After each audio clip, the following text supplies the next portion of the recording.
Amen. Nous allons continuer notre enseignement. On a commencé dimanche sur le Saint-Esprit et nous avons parlé des trois ministères de Dieu, Dieu le Père, Dieu le Fils et Dieu le Saint-Esprit. Nous avons parlé des caractéristiques du Saint-Esprit qui agit carrément comme une personne et aussi les différents rôles qu'il joue dans notre vie, autour de nous, et enfin les symboles que la Bible utilise pour désigner le Saint-Esprit. Amen. Je rappelle encore que l'importance pour nous, c'est de comprendre la personne du Saint-Esprit. Donc l'enseignement va aller tout doucement jusqu'à ce qu'on puisse comprendre. Aujourd'hui, nous parlons du Saint-Esprit dans le chrétien. Il y a une différence entre le Saint-Esprit sur le chrétien ou autour de nous dans le chrétien, on ne va pas débattre là-dessus. Mais notre réflexion de ce soir, c'est le Saint-Esprit en nous ou dans nous. Nous allons prier. Seigneur, merci pour ce court instant que tu nous donnes devant l'assemblée de tes saints. Nous voulons reculer afin que ton esprit puisse prendre le devant. Et surtout ma prière est que ce soir, quelqu'un reçoive de toi. Je prie, Éternel, que les choses puissent changer dans nos vies et que le bonheur soit pour nous, mais à toi seul revient la gloire. Au nom de Jésus-Christ, nous prions. Amen. Amen. Amen. Alors, nous allons parler du Saint-Esprit et j'aimerais que tu sois très attentif. Rappelez-vous, chaque fois que je viens ici, je dis toujours la même chose. Nous prions, mais nous ne recevons pas parce que nous prions mal. Alléluia. Et nous prions en désordre. C'est pour cela que l'apôtre Paul parle de renouvellement de l'intelligence. Alors nous devons comprendre comment le Saint-Esprit peut nous aider. 1 Corinthiens, chapitre 12, verset 1. Comme dimanche, tu pourras lire les versets, tu pourras lire et méditer à la maison. Je t'exhorte de le faire. Tu écris les références et à la maison, tu vas lire, méditer. Et c'est comme ça qu'on grandit spirituellement. 1 Corinthiens chapitre 12, verset 1. Pour ce qui concerne les dons spirituels, je ne veux pas, frères, sœurs, que vous soyez dans l'ignorance. Alléluia. L'apôtre Paul parle aux Corinthiens parce que c'est une église à problème. Il dit qu'il vaut mieux pour vous de comprendre qu'est-ce qui se passe avec les dons. Il refuse de laisser son peuple dans l'ignorance. Ça veut dire ceci. Il est important pour nous, en tant que chrétiens, de chercher à comprendre, à analyser, à étudier le nécessaire concernant les dons spirituels. Amen. Ça, c'est notre verset d'introduction. Donc, il est important de comprendre pourquoi Dieu permet les dons, qu'est-ce qu'on en fait et comment ça vient. Nous devons comprendre ces choses. Premièrement, le baptême du Saint-Esprit libère les dons spirituels. Actes chapitre 2, verset 1. Le jour de la Pentecôte, ils étaient tous ensemble dans le même lieu. Tout à coup, il vint du ciel un bruit comme celui d'un vent impétueux et il remplit toute la maison où ils étaient assis. Des langues semblables à des langues de feu leur apparurent séparées les unes et les autres et se posèrent sur chacun d'eux. Et, verset 4, ils furent tous remplis du Saint-Esprit et se mirent à parler en d'autres langues selon que l'Esprit leur donnait à s'exprimer. Amen. Voici pour la première fois le Saint-Esprit descendre sur un nombre de gens au même moment. Quand nous revenons dans l'Ancien Testament, nous voyons la mention du Saint-Esprit, mais ça concernait souvent les individus. Dieu dit à Moïse, quand Moïse se fatiguait du travail, Moïse a dit à Dieu, je ne peux pas continuer ce travail. Dieu dit, tu prendras 70 personnes et je prendrai de ton esprit et je veux repartir sur les autres. Alléluia. Mais ici, pour la première fois, les théologiens ont fait les calculs, il y avait à peu près 120 personnes dans la maison. Et voilà, tout à coup, il y a un vent qui est venu et ça soufflait. Et voilà, 120 personnes reçoivent le baptême du Saint-Esprit. Attention, à l'intérieur là, il y avait Pierre qui était là, l'apôtre Pierre. Il y avait l'apôtre Jean. Il y avait toutes sortes d'apôtres, à part Judas. Et on n'avait pas encore remplacé Judas à ce temps-là. Ces personnes ont vécu 3 ans avec Christ. Et il y a des références bibliques qui disent ceci. Jésus les envoya 2 à 2. Et au retour, ils ont dit, Seigneur, quand nous sommes partis, nous avons prié et nous avons vu le diable tomber du ciel. Alléluia. Donc ça veut dire ceci, que Pierre et les autres ont fait les délivrances avant de recevoir le baptême du Saint-Esprit. Alléluia. Lorsque tu te convertis, tu acceptes Christ comme Seigneur et Sauveur. Donc, lorsque nous nous convertissons, nous recevons le Saint-Esprit. Et il est là en nous. C'est pour cela que le Saint-Esprit était capable d'agir dans la vie des disciples. Mais le baptême du Saint-Esprit vient sur nous et lorsque ça vient, quelque chose se passe. Alléluia. Il vient libérer les dons spirituels. Il y a plusieurs années, je prêchais dans les églises ici à Kinshasa. Je prêchais sur les dons, les armes et les fruits spirituels. Et je disais ceci. Un don, c'est un cadeau. Tu ne négocies pas le cadeau. Celui qui veut te faire un cadeau pour ton anniversaire, il achète par rapport à son revenu. Il décide par rapport à tes goûts et à tes caractéristiques, par rapport à ce que tu aimes et tu n'aimes pas, et il va acheter le cadeau. Il l'emballe et il vient te le remettre. Amen. Pour accéder et jouir de ce cadeau, il faut le déballer. Le cadeau t'appartient, mais c'est encore emballé. Mais lorsque tu le déballes, maintenant tu peux l'utiliser. Amen. Je ne pense pas que les dons spirituels entrent dans nous lorsque nous nous convertissons. Je ne le pense pas. Je n'ai pas fait beaucoup d'analyse sur cela. Je pense que la Bible dit ceci. Jérémie, le Seigneur lui répond, il dit, dès le ventre de ta mère, je te connaissais. Ça veut dire que Dieu disait à Jérémie, dès le ventre de ta mère, je savais que tu allais travailler pour moi comme sacrificateur. Alléluia. Je crois sincèrement que pasteur Manassé, qu'il est là, Dieu ne l'a pas connu pasteur seulement quand il a atteint un certain âge, mais déjà avant sa naissance, en entrant dans le monde, Dieu sait que je ferai un travail avec ce garçon. Alléluia. Amen.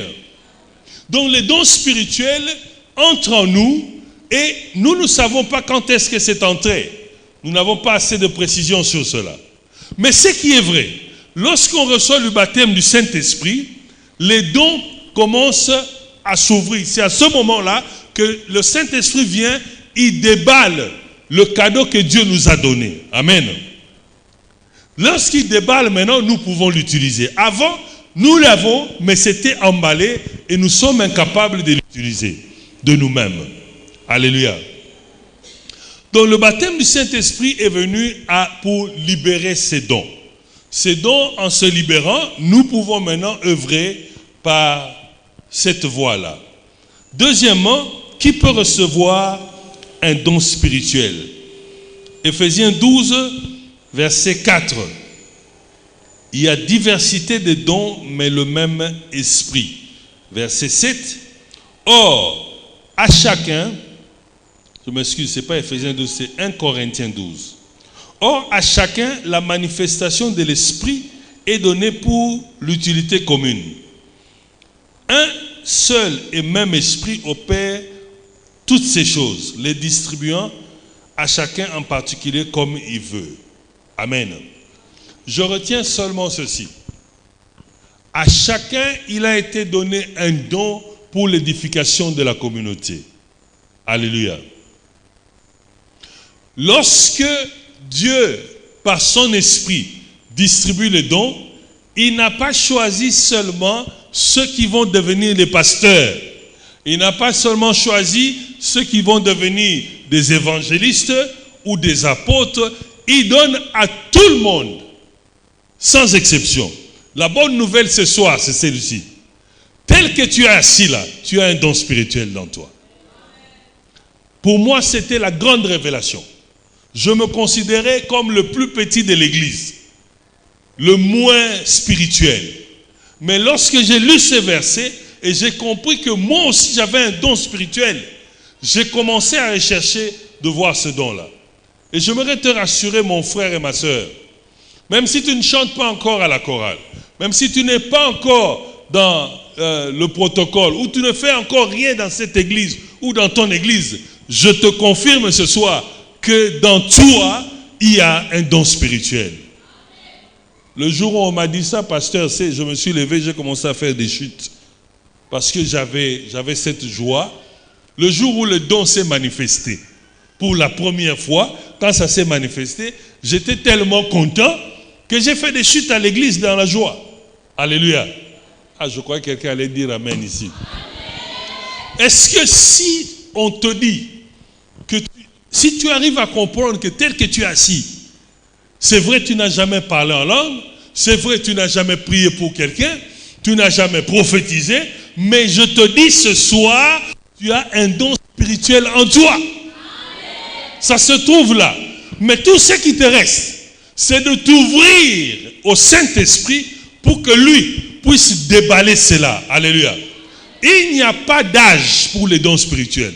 Que tu aies 10 ans, que tu aies 20 ans, que tu aies 50 ans, le Saint-Esprit, lorsqu'il vient, il déballe et ton don est opérationnel. Le seul problème, c'est que Dieu attend que tu deviennes aussi mûr. Parce que s'il te le donne très tôt, ça peut te tuer. Alléluia.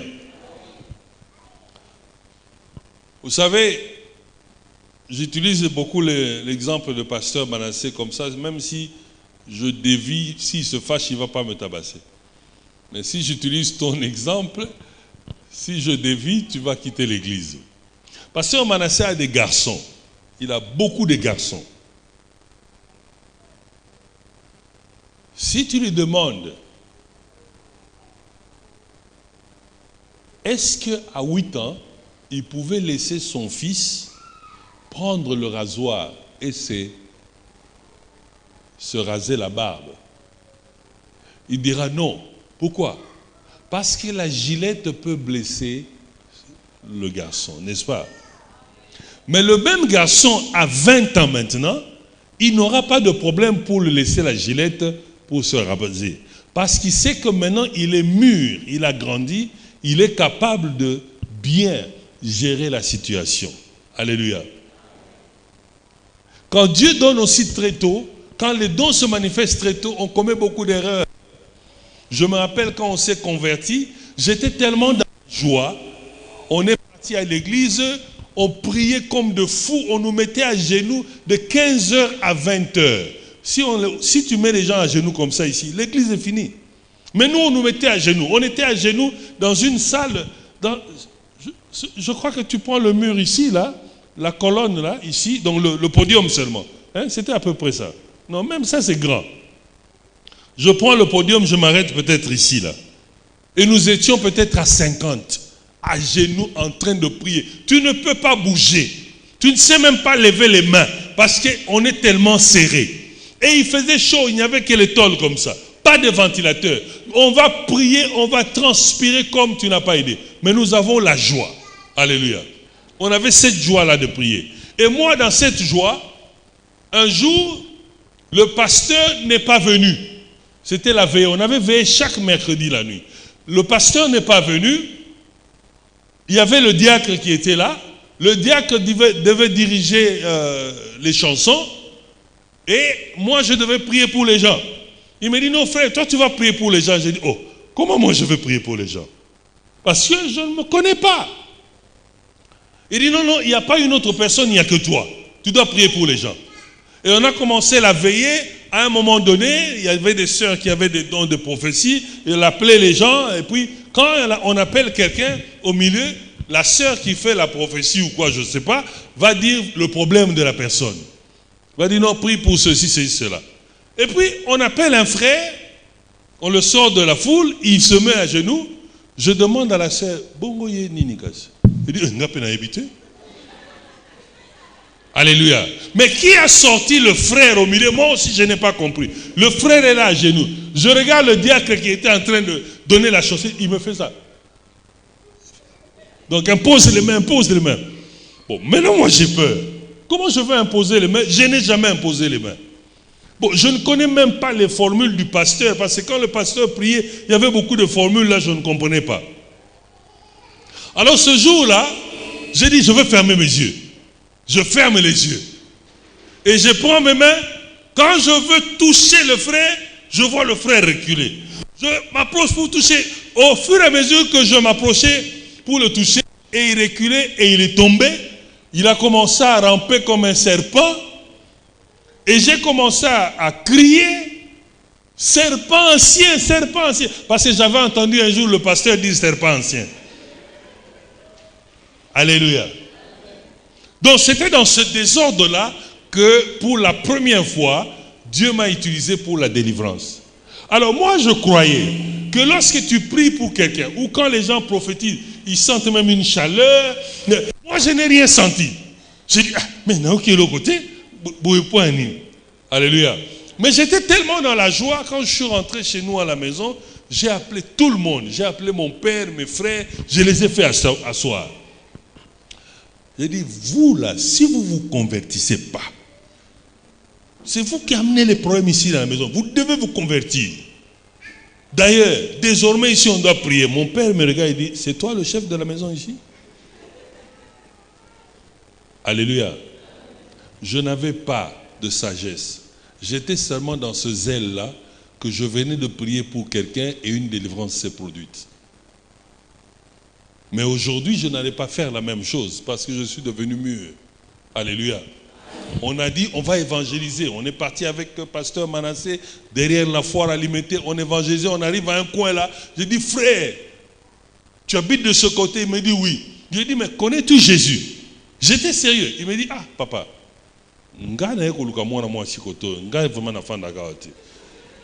Peut-être tout n'a bateau moussousouana. Et ça s'est produit comme ça. Alléluia. Peut-être j'allais l'aborder autrement. J'allais l'aborder autrement parce que je n'étais pas encore mûr. Et il est possible que Dieu retarde encore la manifestation de certains dons dans ta vie parce qu'il ne te trouve pas encore mûr. Alors il faut travailler et se donner à Christ pour avancer. Tout le monde a un don. Et cela sans exception. Amen. Troisièmement, condition pour activer le don spirituel. Actes chapitre 2, verset 38. Pierre leur dit, repentez-vous et que chacun de vous soit baptisé au nom de Jésus-Christ pour le pardon de vos péchés et vous recevrez le don du Saint-Esprit. Alléluia. Je parle à celui qui n'a jamais vu un don spirituel dans sa vie. Il suffit seulement de te repentir, d'ouvrir ton cœur, le reste, le Saint-Esprit le fait. Le problème, c'est que beaucoup de gens mettent de doutes parce qu'ils veulent raisonner dans leur logique. Mais si tu peux laisser les doutes, si tu peux te dire que je regarde cela différemment, ce qui fait peur dans les dons spirituels, c'est le parler en langue. Alléluia. Parce que moi aussi j'étais, mais comment tu pars dans cette église, tu entends la langue similaire. Mais tu changes d'église, tu entends une autre langue. Tu changes d'église, c'est une autre langue. Alors j'ai demandé à un pasteur, mais comment les parler en langue? C'est comme si c'est par église. Il m'a dit, oui. Kassité, village dans la Monogonango. Alléluia. Alors les gens ont peur parce qu'ils veulent raisonner, ils veulent réfléchir. Les Américains ont fait une expérience. Ils ont pris un pasteur en étant normal. On a mis tous les appareils de scanner, ainsi de suite. On le suivait sur ordinateur. Il parlait en anglais. On a vu que son cerveau, la partie de l'intelligence au cerveau était active. La partie qui dirige les langues était active. On arrête l'anglais. Maintenant, on dit au pasteur de prier en langue. Avec les mêmes appareils, le pasteur commence à prier en langue. La partie des langues était inactive. Alléluia. Ce sont des langues que tu n'as pas apprises à l'école. Et ça vient par le Saint-Esprit. Moi, je connais quelqu'un qui, pendant qu'on priait, parlait en anglais, mais il n'a jamais appris l'anglais.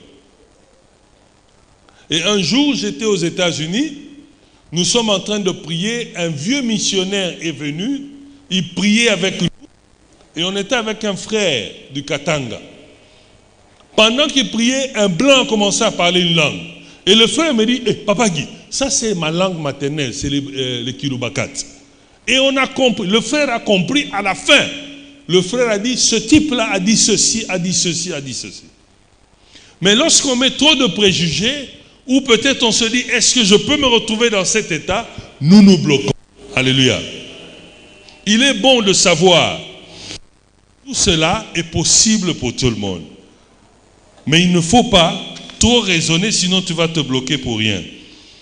Lorsque le Saint-Esprit active un don dans toi, Dieu ne demande pas ta permission. Il veut seulement que tu sois disponible. Amen. Les dons spirituels sont complémentaires. Chacun de nous a un don, mais les dons que Dieu va nous donner, c'est pour l'édification de la communauté. C'est-à-dire, ça va être complémentaire. Amen. 12, verset 4. Car nous avons plusieurs membres dans un seul corps, et que tous les membres n'ont pas la même fonction.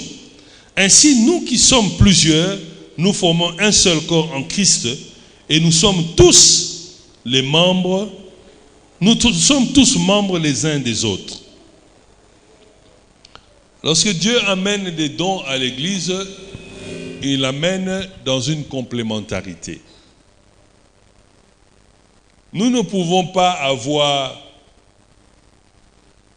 tout le monde a le même don à l'Église. On va avoir des problèmes.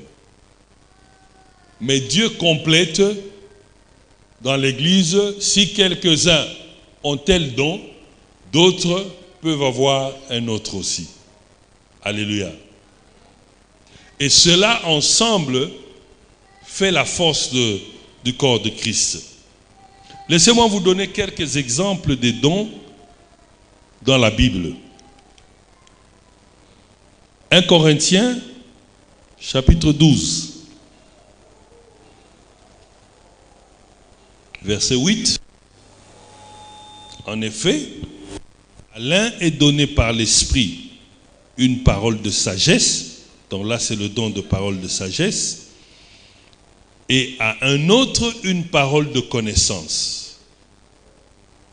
Il y a une différence entre parole de sagesse et parole de connaissance. Selon le même esprit. Verset 9, à un autre la foi. Par le même esprit, à un autre le don des guérisons. Par le même esprit, à un autre le don d'opérer des miracles. À un autre la prophétie. À un autre le discernement des esprits. À un autre la diversité des langues. À un autre l'interprétation des langues. Amen. Romains chapitre 12, verset 6. Une autre liste de dons. Puisque nous avons des dons différents, selon la grâce qui nous a été accordée, que celui qui a le don de la prophétie l'exerce selon l'analogie de la foi, que celui qui est appelé au ministère s'attache à son ministère, que celui qui enseigne s'attache à son enseignement, que celui qui exhorte à l'exhortation, que celui qui donne le fasse avec libéralité, que celui qui préside le fasse avec zèle, que celui qui pratique la miséricorde le fasse avec joie. Une autre liste des dons dans la Bible, Ephésiens 4, versets 11 à 12. Et il a donné les uns comme apôtres, les autres comme prophètes, les autres comme évangélistes, les autres comme pasteurs et docteurs, pour le perfectionnement des saints en vue de l'œuvre du ministère et de l'édification du corps de Christ. Amen. Je dis bien quelques dons cités dans la Bible. Je ne pense pas que l'apôtre Paul a cité une liste exhaustive, parce que si on est des milliards sur la terre, Dieu a des millions de dons dans les spécificités de chacun. Alléluia. Mais voici quelques dons. Et il y a un des dons qui est tellement important, c'est la foi. La foi est en même temps don, la foi est en même temps fruit de l'esprit, et la foi est en même temps arme de l'esprit. On va en parler demain avec Pasteur Manassé. Si seulement tu peux avoir la foi en Christ, c'est le début de toute chose dans ta vie. Voilà. Je pense que beaucoup d'entre nous, tels que nous sommes assis dans la salle ici, nous n'avons pas la foi. La foi, ce n'est pas se concentrer pour dire, bon, je vais le faire. Non, ce n'est pas ça. La foi, il faut réellement croire à cette chose-là. Même si je venais te convaincre le contraire, mais parce que tu crois fondamentalement à la chose, tu ne peux pas changer. Alléluia. Je suis un homme. Si quelqu'un vient pour me faire comprendre, m'expliquer et me démontrer que je suis une femme, je ne croirai pas, parce que ma croyance que je suis un homme est tellement enracinée et je le crois profondément en moi. Alléluia. Et lorsque le chrétien a la foi, il peut naviguer facilement dans la vie chrétienne et avancer. Ça lui donne de la sagesse, ça lui donne la conviction, ça lui donne la maîtrise de soi, ça lui donne toutes sortes de choses. Et c'est aussi un don. L'apôtre Paul parle de plusieurs dons ici. Certains ont la parole de sagesse. Vous avez, certaines personnes vous parlent en parabole ou en utilisant les psaumes, comme ça se trouve dans la Bible. Ce sont des paroles de sagesse. D'autres sont des paroles de connaissance. Dieu peut me mettre à cœur de dire quelque chose. Je ne sais même pas d'où ça vient de moi et je le dis. Et quelque temps après, la parole de Dieu lui-même vient derrière sa parole et l'accomplit. Alléluia. C'est une parole de connaissance. Le don de guérison, certains ont le don de guérison lorsqu'ils prient pour toi, qu'ils soient pasteurs ou pas. Et j'insiste, les dons n'ont rien à voir avec les pasteurs. C'est pour tout celui qui a cru en Christ comme Seigneur et Sauveur. Alléluia. Tout le monde sans exception. Ne doute jamais de cela. Si tu es chrétien, il y a un don en toi. Ne doute jamais. Nous avons été appelés à prier. Même si ce n'est pas mon don, la guérison, mais lorsque je suis devant une situation, je prierai. Le problème est celui-ci. Quand tu pries pour quelqu'un, tu as tendance à réfléchir, est-ce qu'il va guérir?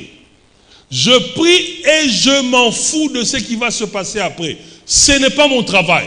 Mon travail, c'est de prier pour la personne. Si je ne priais pas, la personne ne va pas guérir.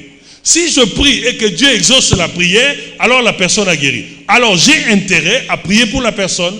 Au moins je suis du bon côté. Alléluia. Un jour, j'avais des problèmes à la maison.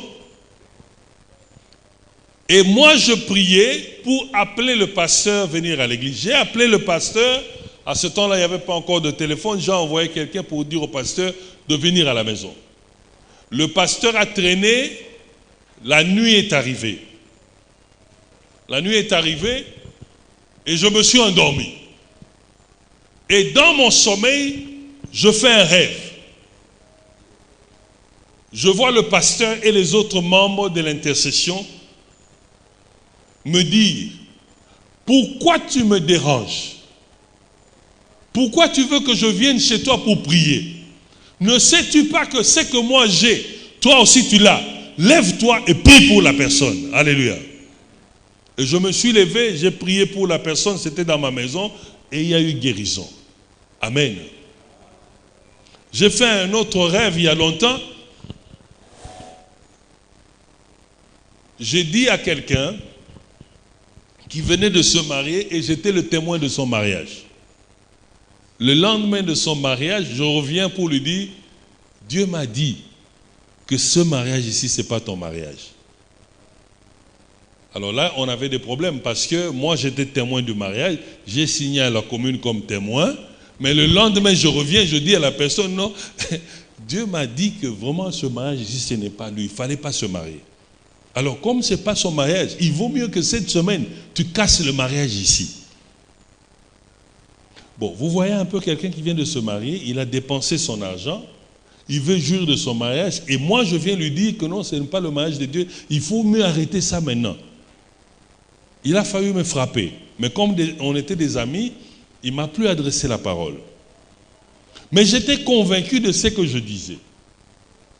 Et je suis revenu plus tard parce que la nuit, j'ai fait un rêve, j'étais avec pasteur Manassé, et on a retrouvé la femme de la personne qui par terre dans la rue, on l'a pris, on l'a amené dans la maison et j'envoie pasteur Manassé, j'ai dit cours vite chez le pasteur pour lui dire de venir pour faire la délivrance.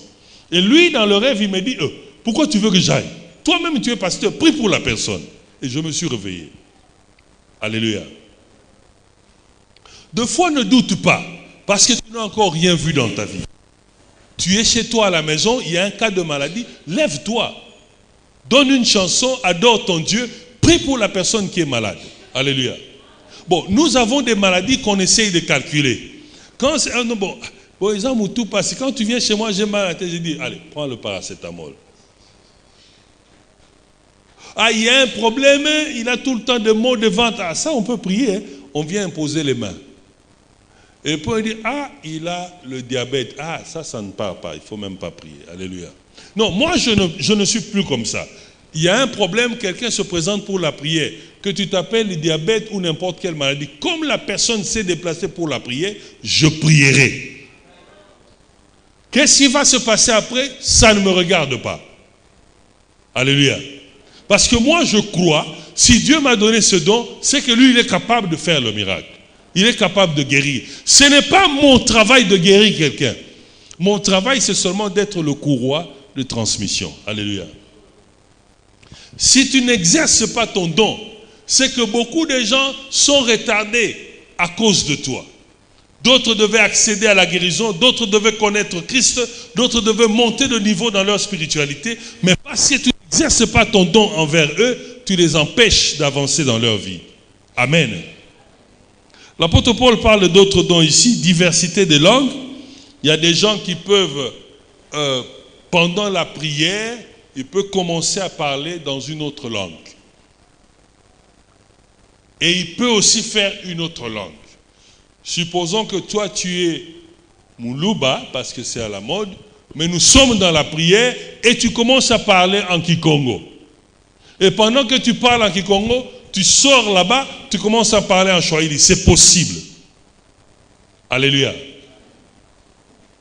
Les langues que nous entendons à l'église n'est que le début de parler en langue. Au fur et à mesure que tu grandis dans cette langue-là, ça devient audible et ça devient compréhensif. Alléluia. Nous avons notre don ici, l'interprétation des langues, comme j'ai expliqué. L'apôtre Paul parle de don de prophétie. Le don de prophétie est différent du ministère prophétique. Le prophète et la personne qui a le don, c'est deux choses différentes. Le don de prophétie, ça, normalement, tout le monde au milieu de nous doit être capable de prophétiser. Alléluia. Tout le monde. Mais, Le don de prophétie s'est manifesté dans des prières. Les gens parlent en langue et puis ils donnent le message. Ils parlent en langue ou ils font un bruit et puis ils donnent un message. Alléluia. Ça, c'est le don de prophétie qui vient seulement pour un temps, à un moment. Mais le ministère du prophète n'a pas de moment, n'a pas de temps. Alléluia. Qui se réveille le matin, à peine qu'il te voit, il peut te dire des choses. Qu'il soit en train de manger, à peine qu'il te voit, il peut te dire des choses. Même dans le sommeil, quand tu l'appelles, il se réveille, il peut te dire des choses. C'est en lui, 24 heures sur 24. Alléluia. Alors c'est un peu ça, une différence sommaire. Ce que nous prophétisons à l'église, c'est le don de prophétie. Mais ceux qui sont appelés au ministère prophétique, c'est un peu autre chose. Ils sont à un autre niveau que ce don-là. Et le don se manifeste, souvent, vous avez constaté, c'est seulement lors des rencontres de prière. Amen. Parce que le jour où je verrai le président Tshisekedi, il me reçoit dans son bureau. Et comme je suis spirituel, je vais lui donner un message. Et je lui dis, président, le Seigneur me montre. Bon, tu vois, nous les chrétiens, on est un peu fiers. Hein? Jesus. Je vois. Président, je vois. Mais à peine que je commence à parler en langue, les gardes du corps vont me prendre. Ils vont me jeter dehors. Alléluia. Vous n'avez pas compris que le parler en langue, c'est seulement pendant que nous sommes en prière. Qui a déjà parlé en langue devant son patron pour dire, patron, je te vois là, koroba kakaka. Je pense que ce jour-là, pasteur, si tu essayes là où tu travailles là, non seulement qu'on va dire que tu as touché des fétiches, tu es devenu fou, mais je crois que tu vas perdre ton poste. Même le président va entendre ça. Alléluia. C'est ça le problème que nous avons. C'est parce que les dons spirituels que nous avons, nous essayons seulement de les actionner d'une manière spectaculaire. Mais quand Dieu te donne un message pour quelqu'un, même si les langues viennent, tu peux devant cette personne-là, essayer de te contenir et libérer le message. Alléluia. Mais voilà, à l'église, aujourd'hui on va parler en langue, aujourd'hui. C'est bien ici à l'église, parce que nous en avons besoin. Mais sache que lorsque tu quittes ici, si tu vas au marché et Dieu te dit, tu entends dans tes oreilles, Dieu te dit, n'achète pas cette viande, c'est une viande sacrifiée aux idoles. Et toi, tu veux dire à la maman, tu dis,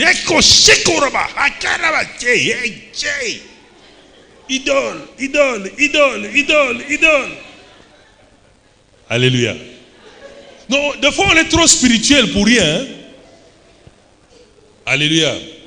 Nous avons besoin de dons, mais nous devons savoir comment opérer dans ces dons. N'est-ce pas l'apôtre Paul qui dit que l'esprit du prophète est soumis au prophète? Alléluia. Amen. Mais le don s'exerce partout. Je n'ai pas besoin d'être à l'église pour prier pour quelqu'un qui guérit. Je vous ai donné le cas dimanche passé. En plein avion, au-dessus du sol dans les nuages, nous avons prié pour quelqu'un et la guérison a été instantanée. Alléluia. Une fois au bureau, quelqu'un avait un problème, ça n'allait pas. J'ai dit, est-ce que je peux prier pour toi? Il dit, non, en tout cas, si tu peux prier pour moi, ça va.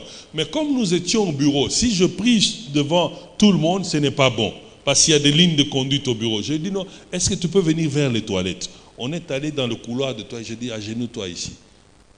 Je l'impose les mains, je prie, je prie, je prie. Et puis il me dit, ah, ça va, hein? J'ai dit, oui, ça va. Ah, même dans le couloir de toilette, j'ai dit, non, ça n'a pas d'endroit. Amen. Tu es capable de prier pour quelqu'un à n'importe quel endroit. Parce que ton don que Dieu t'a donné, tu ne le laisses pas à la maison quand tu sors. Tu sors avec. Alléluia. Il est là. Alors ne crois pas que pour que ton don s'active, il faut que tu sois dans la prière. Pas nécessairement. Je vous ai dit ceci. Pierre et Jean, avant d'entrer aux synagogues, ils arrivent et trouvent un mendiant, ils lui disent ceci. Là, la prière n'a pas encore commencé. La louange n'a pas encore commencé. On arrange tellement les bancs. Hein?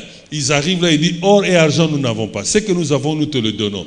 Ils ont eu un miracle avant même le début de la prière. Alléluia.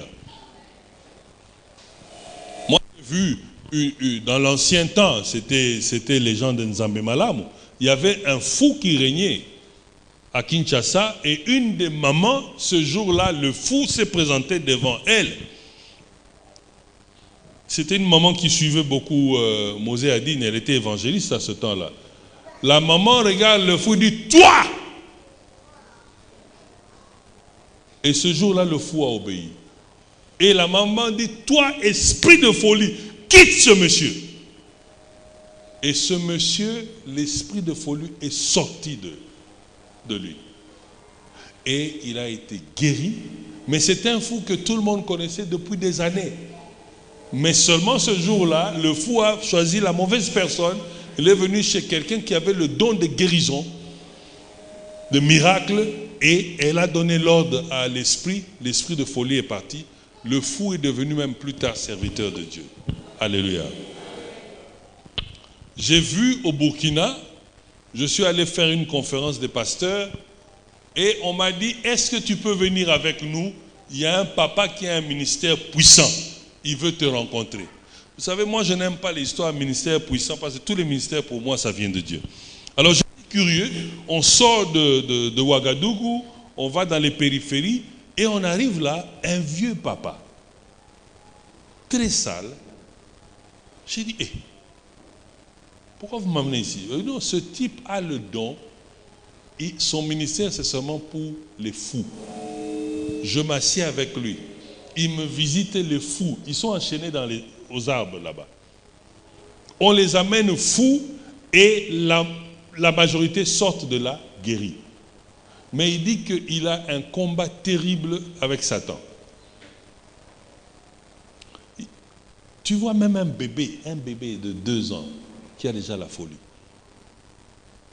Les gens viennent de partout, du Ghana, du Nigeria, partout. Un papa simple. Et c'est ça son ministère. Quand on amène, on t'enchaîne et tu es là. Il les nourrit eux-mêmes. Et puis, après avoir prié à la maison avec ses fils, ils entourent le fou à tour de rôle chaque fois. Il prie seulement. Après 1 mois, 2 mois, 3 mois, il dit non, celui-là, ça va maintenant. Il peut partir. Et les gens guérissent. Alléluia. Il n'y a pas de chorale. Il n'y a pas de sainteté. Il n'y a pas de... Parce que les gens ne veulent plus prier. Lorsqu'on ne met pas la musique, prions.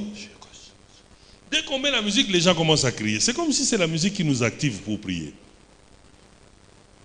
Toi qui cherches le visa là, laisse-moi te parler. Je sais que tu es là. Il n'y aura pas de sainteté devant le consul. Il n'y en aura pas. Il n'y aura pas la guitare devant le consul. Écoute-moi bien, je te parle. Il est là, il sait de qui je parle. Il n'y aura que toi et le consul. Alors, ne parle pas en langue là-bas.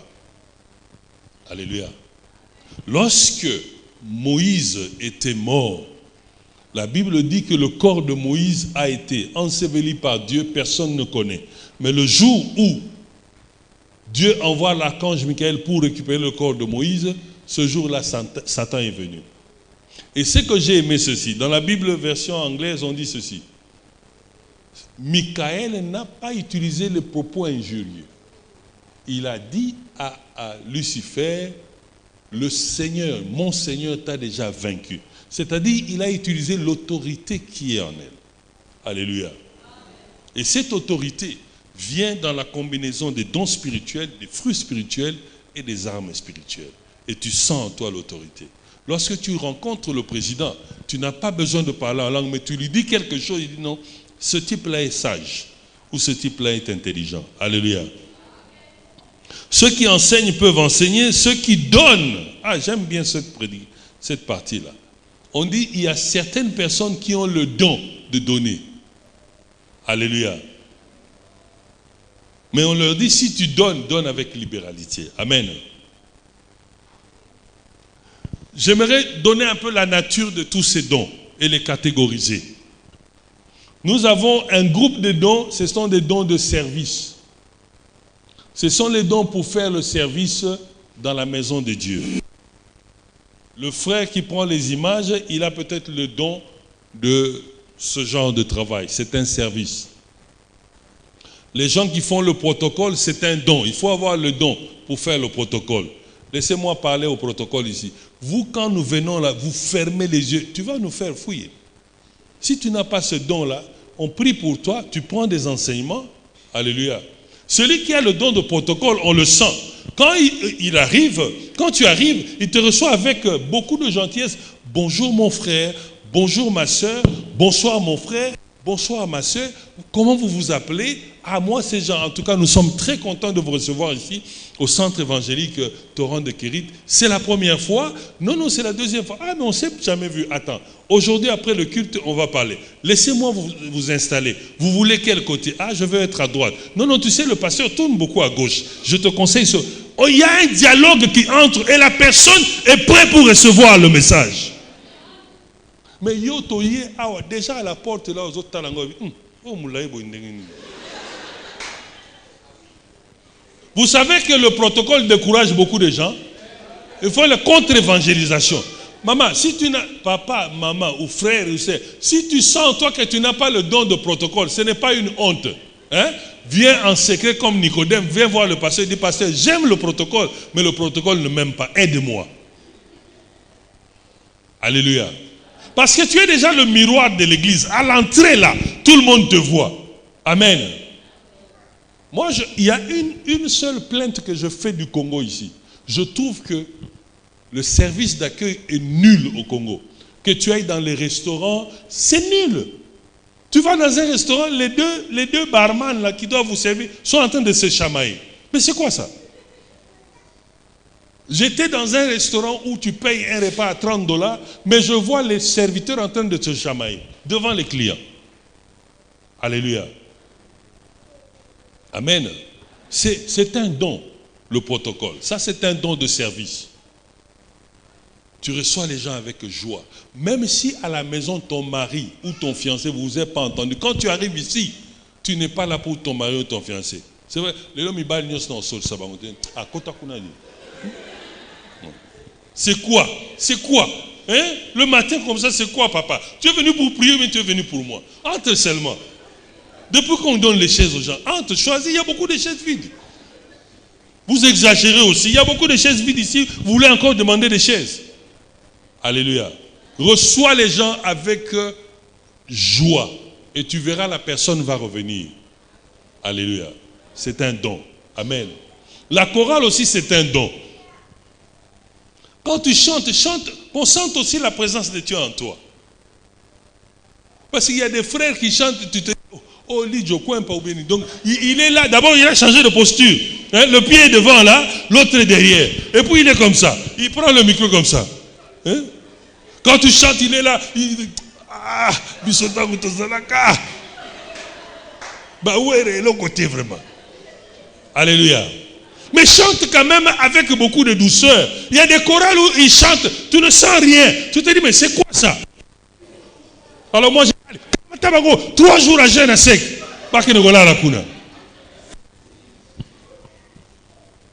Amen. Mais il y a des frères et des sœurs, quand ils chantent, tu te dis, oh mon Dieu, si on continue comme ça, le ciel va tomber ici.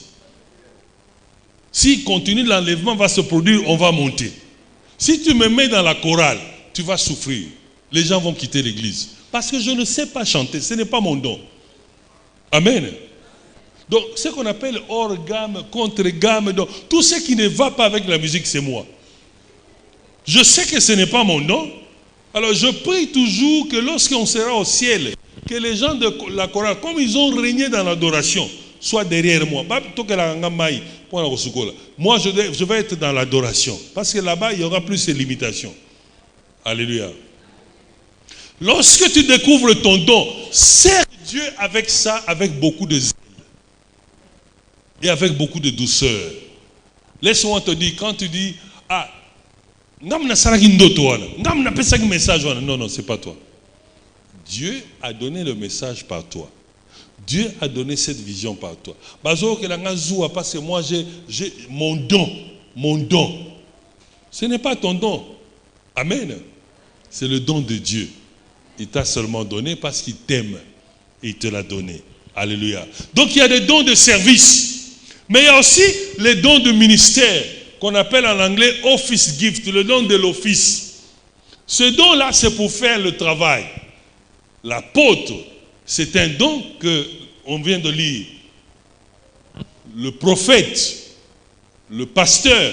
Dieu a mis un don de pastorat dans pasteur Manassé. Moi, je force un peu, je ne suis pas pasteur. Parce que être pasteur, c'est très difficile. Alléluia. Il faut souffrir, tout le monde vient demander, tout le monde vient prier, et quand tu tournes le dos, on critique ta femme. C'est compliqué. Surtout les mamans pasteurs souffrent parce qu'ils ne sont ni pasteurs, ni mondimi. Ce sont des chauves-souris. Donc, ouais, il va chez les bandimi disent, voilà maman pasteur. Il va chez les pasteurs, Donc, elles sont perdues. Alléluia. Ces dons-là que Dieu a mis dans certaines personnes, ce sont des dons pour le perfectionnement des saints. Ils enseignent, ils dirigent, ils guident, ils accompagnent. Ça, c'est pour perfectionner les saints. Le don de service, c'est pour aider les saints à mieux s'épanouir dans le milieu des saints. Mais pour le don de ministère, c'est pour les perfectionner. Comme nous faisons l'enseignement ce soir. Alléluia. Et puis il y a les dons charismatiques. C'est ce que Dieu donne à tout le monde. La prophétie, la guérison, la délivrance, le miracle sont des dons charismatiques. Les dons charismatiques montrent que le Saint-Esprit est au milieu de vous. Le Saint-Esprit est en train d'opérer dans les gens qui sont à l'église. Ça sont les dons charismatiques. Lorsque nous prions, nous parlons en langue, c'est un don charismatique. Lorsque nous imposons les mains, il y a guérison, c'est un don charismatique. C'est le Saint-Esprit qui se montre visiblement à l'œuvre. Alléluia. Mais ce n'est pas parce que tu as le don de prophétie que Dieu peut te priver le don de guérison. Il peut te donner 1, 2, 3, 4 dons au même moment. Un pasteur peut se retrouver avec 2, 3 dons. Un prophète qui a déjà un autre don peut se retrouver aussi avec d'autres dons. Alléluia. Donc ne te limite pas. Parce que quand tu dors, tu rêves. Toi, tu dis, oh, j'ai le don de vision. Ta vision, c'est seulement quand tu dors. Non, si tu as le don de vision, quand tu nous regardes comme ça, tu nous vois déjà. Alléluia. On va terminer en disant ceci. Il y a une relation entre le don et le ciel. Je lis le dernier verset, 2 Corinthiens chapitre 12, verset 2. C'est l'apôtre Paul qui écrit aux Corinthiens. Je connais un homme en Christ qui fut il y a 14 ans ravi, donc emmené jusqu'au 3e ciel. L'apôtre dit, si ce fut dans son corps, je ne sais. Si ce fut hors de son corps, je ne sais. Dieu le sait. Mais il est arrivé jusqu'au 3e ciel. Laisse-moi te dire ceci. Le premier ciel, c'est le ciel du monde, tel que nous sommes assis là. Le deuxième ciel, c'est le ciel où l'ennemi Satan, les sorciers, les démons opèrent. Et le 3e ciel, c'est le ciel où Dieu avec ses enfants règne. Nous vivons au premier ciel. Et Dieu permet qu'avec les fruits spirituels, nous soyons en contact. Les fruits spirituels sont utilisés seulement dans le premier ciel. La maîtrise de soi, la patience, ainsi de suite. Le deuxième ciel, nous utilisons les armes spirituelles parce que nous sommes attaqués par le diable et ses enfants. Mais le 3e ciel, nous utilisons les dons spirituels.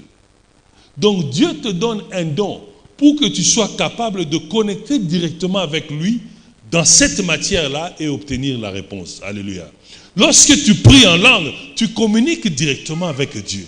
Lorsque tu es en train d'opérer dans ton don, tu es directement en communion avec Christ. Alléluia.